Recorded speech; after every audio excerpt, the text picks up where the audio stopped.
Greetings ladies and gentlemen. In this video I will give you a short overview over the new additions in patch 2.12.3 of Stability Matrix and what's new, since we get new packages, a model browser, an output browser and even a workflow manager. So without further ado, let's start. And on the right side of the video you will see some of my generations I created while testing out the new features of Stability Matrix inside ComfyUI.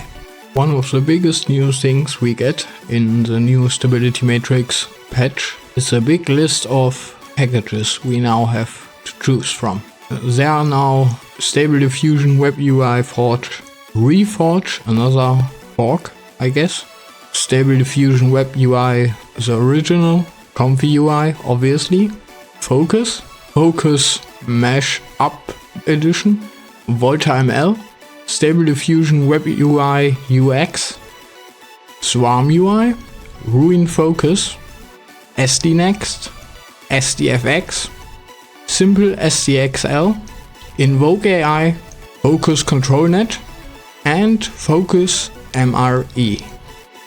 That's a lot of new packages you can now choose to experiment with. The next step would be your checkpoint manager, where you can manage all your different models which can be used across different packages. They are all in here and you can update them, categorize them and even preview them, and they range from LoRa's till different upscalers if you like. So that's very interesting, and you can even update them separately and add metadata as you can see above. So now you have really a good overview over the different models you accumulated over the time.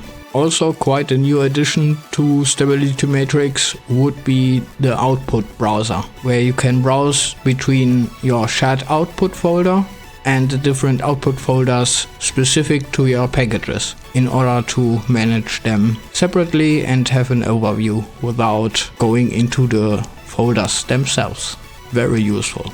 And finally, one of the newest addition would be the new workflow browser, where you can manage the different workflows you use in your ComfyUI. So you can download them separately and manage them in Stability Matrix and keep them updated and see which ones you have already installed, which ones are new and which ones need to be updated or even need to be changed. So have a look at that. ComfyUI was never better supported than this, I guess, so it's very powerful indeed. Have a look at it and thank you very much for watching and have a nice day.